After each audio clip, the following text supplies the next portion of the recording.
श्री शिवाय नमस्तुभ्यम। इस वीडियो में हम शिव महापुराण के विद्येश्वर संहिता का 9वां अध्याय देख रहे हैं, जिसमें महेश्वर का ब्रह्मा और विष्णु को अपने निष्कल और सकल स्वरूप का परिचय देते हुए लिंग पूजन का महत्व बताना। नंदिकेश्वर कहते हैं, तदनंतर वे दोनों ब्रह्मा और विष्णु भगवान शंकर को प्रणाम करके दोनों हाथ जोड़ उनके दाएं बाएं भाग में चुपचाप खड़े हो गए। फिर उन्होंने वहां साक्षात प्रकट पूजनीय महादेव जी को श्रेष्ठ आसन पर स्थापित करके पवित्र पुरुष वस्तुओं द्वारा उनका पूजन किया। दीर्घकाल तक अविकृत भाव से सुस्थिर रहने वाली वस्तुओं को पुरुष वस्तु कहते हैं और अल्प काल तक ही टिकने वाली क्षणभंगुर वस्तुएं प्राकृत वस्तु कहलाती है। इस तरह वस्तु के ये दो भेद जानने चाहिए। किन पुरुष वस्तुओं से उन्होंने भगवान शिव का पूजन किया यह बताया जाता है। हार, नुपुर, केयूर, किरीट, मणिमय कुंडल, यज्ञोपवीत, उत्तरीय वस्त्र, पुष्पमाला, रेशमी वस्त्र, हार, मुद्रिका पुष्प, तांबूल, कपूर, चंदन एवं अगुर का अनुलेप, धूप, दीप, श्वेत छत्र, व्यंजन, ध्वजा, चवर तथा अनन्य दिव्य उपहारधर का जिनका वैभव वाणी और मन की पहुंच से परे था, जो केवल पशुपति परमात्मा के ही योग्य थे और जिन्हें पशुबद्ध जीव कदापि नहीं पा सकते थे, उन दोनों ने अपने स्वामी महेश्वर का पूजन किया। सबसे पहले वह ब्रह्मा और विष्णु ने भगवान शंकर की पूजा की। इससे प्रसन्न हो भक्तिपूर्वक भगवान शिव ने वहां नम्र भाव से खड़े हुए उन दोनों देवताओं से मुस्कुराकर कहा। महेश्वर बोले, पुत्रों, आज का दिन एक महान दिन है। इसमें तुम्हारे द्वारा जो आप मेरी पूजा हुई है, इसमें मैं तुम लोगों पर बहुत प्रसन्न हूँ। इसी कारण यह दिन परम पवित्र और महान से महान होगा। आज की यह तिथि शिवरात्रि के नाम से विख्यात होकर मेरे लिए परम प्रिय होगी।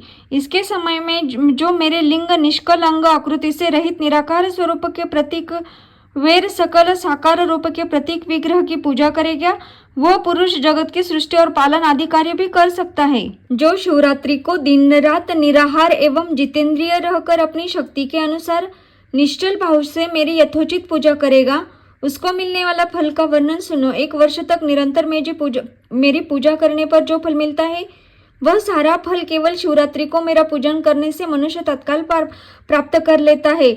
जैसे पूर्ण चंद्रमा उदय समुद्र की वृद्धि का अवसर है, उसी प्रकार यह शिवरात्रि तिथि मेरे धर्म की वृद्धि का समय है। इस तिथि में मेरी स्थापना आदि का मंगलमय उत्सव होना चाहिए। पहले मैं जब ज्योतिर्मय स्वरूप स्तंभ स्वरूप से प्रकट हुआ था, वह समय मार्गशीर्ष मास में आद्रा नक्षत्र से युक्त पूर्णमासी या प्रतिपदा है। जो पुरुष मार्गशीर्ष मास में आद्रा नक्षत्र होने पर पार्वती सहित मेरा दर्शन करता है अथवा मेरी मूर्ति या लिंग की ही झांकी करता है, वह मेरे लिए कार्तिकेय से भी अधिक प्रिय है। उस शुभ दिन को मेरे दर्शन मात्र से पूरा फल प्राप्त होता है। यदि दर्शन के साथ साथ मेरा पूजन भी किया जाए तो इतना अधिक फल प्राप्त होता है कि यह उसका वाणी द्वारा वर्णन नहीं हो सकता। वहां पर मैं लिंग रूप से प्रकट होकर बहुत बड़ा हो गया था अतः उस लिंग के कारण यह भूतल लिंग स्थान के नाम से प्रसिद्ध हुआ। जगत के लोग इसका दर्शन और पूजन कर सके, इसके लिए यह अनादि और अनंत ज्योतिस्तंभ अथवा ज्योतिर्मय लिंग अत्यंत छोटा हो जाएगा। यह लिंग सब प्रकार के भोग सुलभ करने वाला तथा भोग और मोक्ष का एकमात्र साधन है। इसका दर्शन, स्पर्श और ध्यान किया जाए तो यह प्राणियों का जन्म और मृत्यु के कष्ट से छुड़ाने वाला है। अग्नि के पहाड़ जैसा जो यह शिवलिंग है प्रकट हुआ है, इसके कारण यह स्थान अरुणाचल नाम से प्रसिद्ध होगा। यहाँ अनेक प्रकार के बड़े बड़े तीर्थ प्रकट होंगे। इस स्थान में निवास करने या मरने से जीवों का मोक्ष तक हो जाएगा। मेरे 2 रूप है, सकल और निष्कल। दूसरे किसी के ऐसे रूप नहीं है। पहले मैं स्तंभ रूप से प्रकट हुआ, फिर अपने साक्षात स्वरूप से ब्रह्मा भाव मेरा निष्कल रूप है यदा और महेश्वर भाव सकल रूप है। ये दोनों ही मेरे सिद्ध रूप है। मैं ही परब्रह्म परमात्मा हूँ। कला युक्त और अकल मेरे ही स्वरूप है। ब्रह्म रूप होने के कारण मैं ईश्वर भी हूँ। जीवों पर अनुग्रह आदि करना मेरा कार्य है। ब्रह्मा और केशव में सबसे बृहत और जगत की वृद्धि करने वाला होने के कारण ब्रह्म कहलाता हूँ। सर्वत्र समरूप से स्थित और व्यापक करने से मैं ही सबका आत्मा हूँ।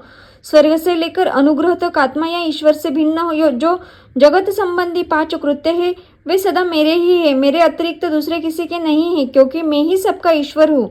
पहले मेरी ब्रह्म रूपता का बोध कराने के लिए निष्कल लिंग प्रकट हुआ था, फिर अज्ञात ईश्वर तत्व का साक्षात्कार कराने के निमित्त में साक्षात जगदीश्वर ही सकल स्वरूप में तत्काल प्रकट हो गया। अतः मुझ में जो ईशत्व है उसे ही मेरा सकल रूप जानना चाहिए तथा जो यह मेरा निष्कल स्तंभ है वह मेरे ब्रह्म स्वरूप का बोध करने वाला है। यह मेरा ही लिंग चिन्ह है। मैं तुम दोनों प्रतिदिन यहाँ रहकर इसका पूजन करो। यह मेरा ही स्वरूप है और मेरे समीप की प्राप्ति करने वाला है। लिंग और लिंगी में नित्य अभेद होने के कारण मेरे इस लिंग का महान पुरुषों को भी पूजन करना चाहिए। मेरा एक लिंग की स्थापना करने का यह फल बताया गया है कि उपासकों को मेरी समानता की प्राप्ति हो जाती है। यदि एक के बाद दूसरे शिवलिंग की भी स्थापना कर दी गई तब वो उपासकों को फल रूप से मेरे साथ एकत्व सायुज्य मोक्ष रूप फल प्राप्त होता है। प्रधानतया शिवलिंग की ही स्थापना करनी चाहिए। मूर्ति की स्थापना उसकी उपेक्षा गौण कर्म है। शिवलिंग के अभाव में अब और से सवेर मुक्तियुक्त मूर्तियुक्त होने पर भी वह स्थान क्षेत्र ही कहलाता है। अध्याय नंबर 9 समाप्त हो गया है। अब हम 10वां अध्याय देखने जा रहे हैं जिसमें 5 कृत्यों का प्रतिपादन, प्रणव एवं पंचाक्षर मंत्र की महत्ता, ब्रह्मा विष्णु द्वारा भगवान शिव की स्तुति तथा उनका अंतर्धान। ब्रह्मा और विष्णु ने पूछा, प्रभु सृष्टि आदि 5 कृत्यों के लक्षण क्या है, यह हम दोनों को बताइए। भगवान शिव बोले, मेरे कर्तव्य को समझना अत्यंत गहन है, तथापि मैं कृपापूर्वक तुम्हें उनके विषय में बता रहा हूँ। ब्रह्मा और अच्युत, सृष्टि पालन, संहार, तिरोभाव और अनुग्रह, ये 5 ही मेरे जगत संबंधी कार्य है। जो नित्य सिद्धि है, संसार की रचना का जो आरंभ है, उसी को सर्ग या सृष्टि कहते हैं। मुझसे पालित होकर सृष्टि का सुस्थिर रूप से रचना ही उसकी स्थिति है। उनका विनाश ही संहार है। प्राणों को, उत्क्रमणों को तिरोभाव कहते हैं। उन सब से छुटकारा मिल जाना ही मेरा अनुग्रह है। इस प्रकार मेरे 5 कृत्य है। सृष्टि आदि 4 कृत्य है, वे संसार का विस्तार करने वाले हैं। 5वां कृत्य अनुग्रह मोक्ष का हेतु है। वह सदा मुझ में ही अचल भाव से स्थिर रहता है। मेरे भक्तजन इन 5 कृत्यों को 5 भूतों में देखते हैं।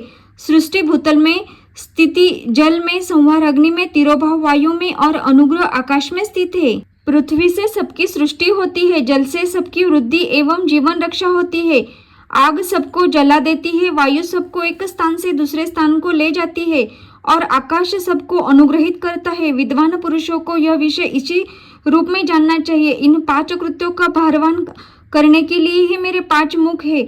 4 दिशाओं में 4 मुख है और उनके बीच में 5वां मुख है। पुत्रों, तुम दोनों ने तपस्या करके प्रसन्न हुए मुझ परमेश्वर से सृष्टि और स्थिति नामक 2 कृत्य प्राप्त किए हैं। ये दोनों तुम्हें बहुत प्रिय है।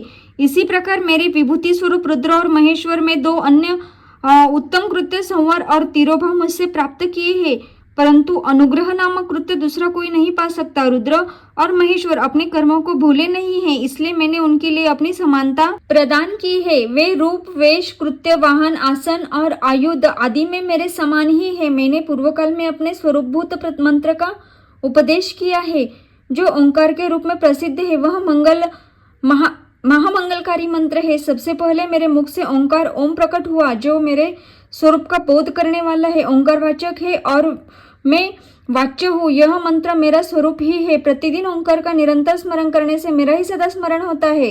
मेरे उत्तरवर्ती मुख से अकार का, पश्चिम मुख से उकार का, दक्षिण मुख से मकार का, पूर्ववर्ती मुख से बिंदु का तथा मुख्यवर्ती मुख से नाद का प्राकट्य हुआ। इस प्रकार 5 अवयवों से युक्त ओंकार का विस्तार हुआ है। इन सभी अवयवों से एकीभूत होकर वह प्रणव ओम नामक एक पंचाक्षर हो गया है।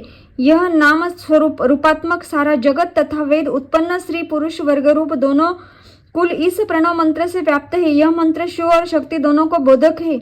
इसी से पंचाक्षर मंत्र की उत्पत्ति होती है। जो मेरे सकल स्वरूप का बोध है, वह अकारादि क्रम से और मकरादि क्रम से क्रमशः प्रकाश में आया है। ओम नमः शिवाय यह पंचाक्षर मंत्र है।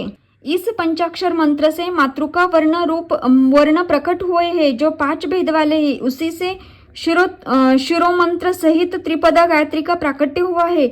उस गायत्री से संपूर्ण वेद प्रकट हुए हैं और उन वेदों से करोड़ों मंत्र निकले हैं।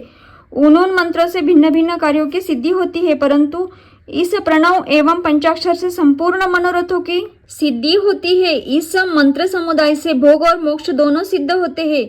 मेरे सकल स्वरूप से संबंध रखने वाले सभी मंत्रराज साक्षात भोग प्रदान करने वाले और शुभकारक मोक्षप्रद है। नंदिकेश्वर कहते हैं, तदनंतर जगदम्बा पार्वती के साथ बैठे हुए गुरुवर महादेव जी ने उत्तराभिमुख बैठे हुए ब्रह्मा और विष्णु को पर्दा करने वाले वस्त्र से आच्छादित करके उनके मस्तक पर अपना करकमल रखकर धीरे धीरे उच्चारण करके उन्हें उत्तम मंत्र का उपदेश किया। मंत्र तंत्र में बताई हुई विधि के पालन पूर्वक 3 बार मंत्र का उच्चारण करके भगवान शिव ने उन दोनों शिष्यों को मंत्र की दीक्षा दी। फिर उन शिष्यों ने गुरु दक्षिणा के रूप में अपने आप को ही समर्पित कर दिया और दोनों हाथ जोड़कर उनके समीप खड़े हो उन देवेश्वर जगतगुरु का स्तवन किया। ब्रह्मा और विष्णु बोले, प्रभु आप निष्कल रूप है, आपको नमस्कार है। आप निष्कल तेज से प्रकाशित होते हैं, आपको नमस्कार है। आप सबके स्वामी हैं, आपको नमस्कार है। आप सर्वात्मा को नमस्कार है अथवा सकल स्वरूप आप महेश्वर को नमस्कार है। आप प्रणव के वाच्यार्थ, आपको नमस्कार है। आप प्रणव लिंग वाले हैं, आपको नमस्कार है। सृष्टि पालन संवाद भाव और अनुग्रह करने वाले, आपको नमस्कार है। आपके 5 मुख है, आप परमेश्वर को नमस्कार है। परब्रह्म स्वरूप 5 कृत्य वाले, आपको नमस्कार है। आप सबके आत्मा है, ब्रह्मा है। आपके गुण और शक्तियां अनंत है, आपको नमस्कार है। आपके सकल और निष्कल 2 रूप है, आप सदगुरु एवं शंभु है, आपको नमस्कार है। इन पर्दों द्वारा अपने गुरु महेश्वर की स्तुति करके ब्रह्मा और विष्णु ने उनके चरणों में प्रणाम किया। महेश्वर बोले, आद्रा नक्षत्र से युक्त चतुर्दशी को प्रणव का जप किया जाए तो वह अक्षय फल देने वाला होता है। सूर्य की संक्रांति से युक्त महाआद्रा नक्षत्र में एक बार किए हुआ प्रणव जप कोटि गुने जप का फल देता है। मृगशिरा नक्षत्र का अंतिम भाग तथा पुनर्वसु का आदि भाग पूजा होम और तर्पण आदि के लिए सदा आद्रा के समान ही होता है। यह जानना चाहिए, मेरा या मेरे लिंग का दर्शन प्रभात काल में ही प्रातः और संगव मध्याह्न के पूर्व काल में करना चाहिए। मेरे दर्शन पूजन के लिए चतुर्दशी तिथि निशित व्यापिनी अथवा प्रदोष व्यापिनी लेनी चाहिए कि परिवर्तिनी तिथि से संयुक्त चतुर्दशी की ही प्रशंसा की जाती है। पूजा करने वालों के लिए मेरी मूर्ति तथा लिंग दोनों समान है, फिर भी मूर्ति की अपेक्षा लिंग का स्थान ऊंचा है। इसलिए मुमुक्षु पुरुषों को चाहिए कि वे वेर मूर्ति से भी श्रेष्ठ समझकर लिंग का ही पूजन करें। लिंग का ओंकार मंत्र से, वेर का पंचाक्षर मंत्र से पूजन करना चाहिए।